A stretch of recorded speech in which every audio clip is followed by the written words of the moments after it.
This is eDesign Lesson 2 for how to add pictures to your spread and check a few other things. Log on to eDesign and go to Book View so that you can see all of our pages.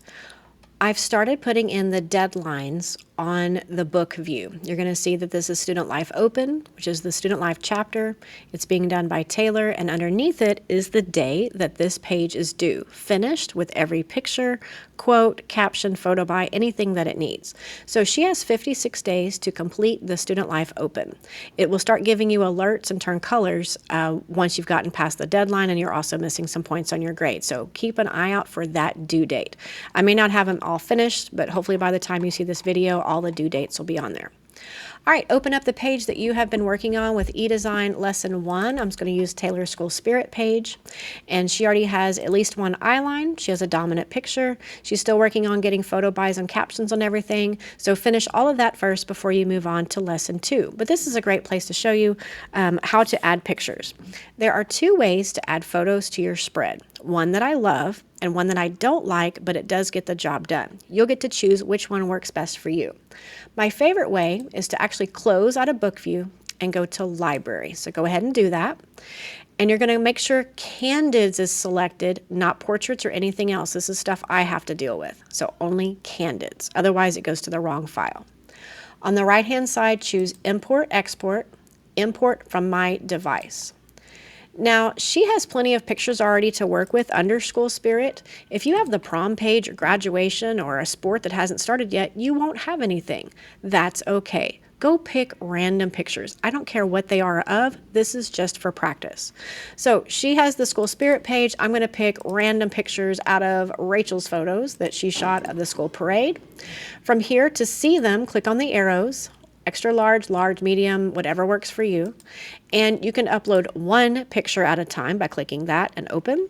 You can hold down your control key and do multiple pictures if you want to, or you can select all of them or hold down your shift key and select certain ones in a row. Just depends on what we want to do. For today, just find one picture that's going to work for your page for a practice. Again, it's okay if it's not the same subject.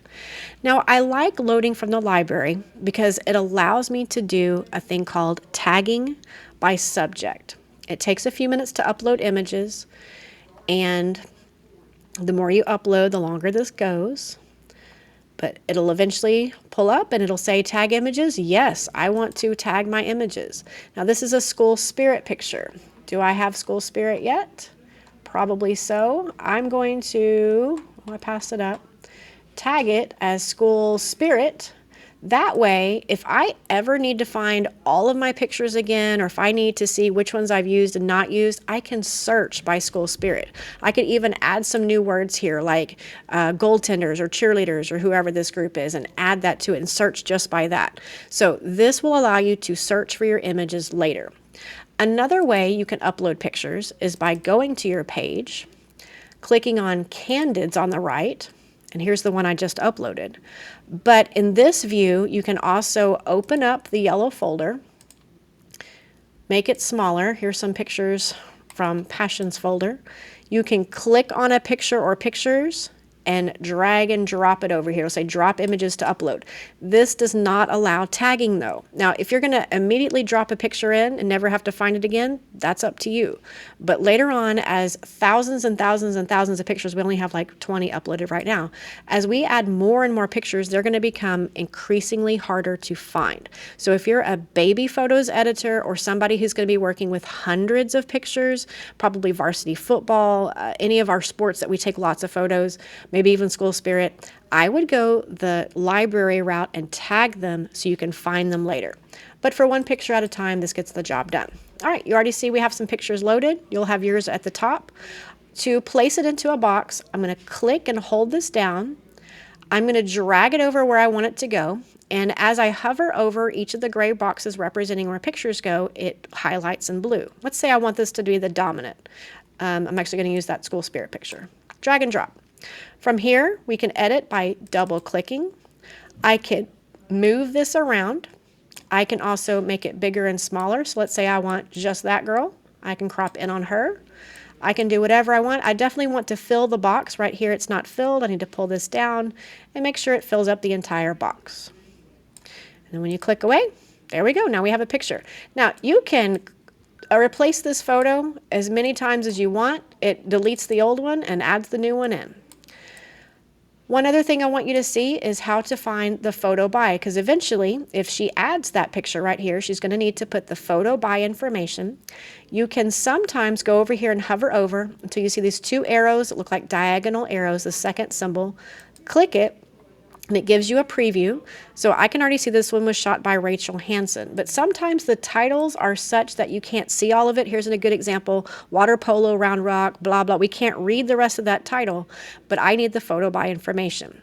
What I can do from here, if I use this photo, is I click on the cloud, the download image button, and over here it pops up in my downloads. And now I can see the whole title. Claire took the picture of water polo by Round Rock Menil. So if I need to find the photographer name, that's a second way to find that. That's a more advanced thing once you start actually plugging in your pictures. If you're like, I'm definitely going to use that, you might as well go ahead and put the photo by the correct first name and last name, fix the capitalization and the spelling if need be. So that was adding pictures, editing pictures, switching out pictures if you don't like them. And because this is a practice, it doesn't matter what your picture is of. What I just want you to do from here is add one picture at least. Now, if you're a tailor and have a ton of school spirit, you might as well keep working and add more. But if you're prom or graduation or baseball or basketball or something that hasn't started yet, let's add one practice picture, and everyone just go to File, Save, and you are done with Lesson 2.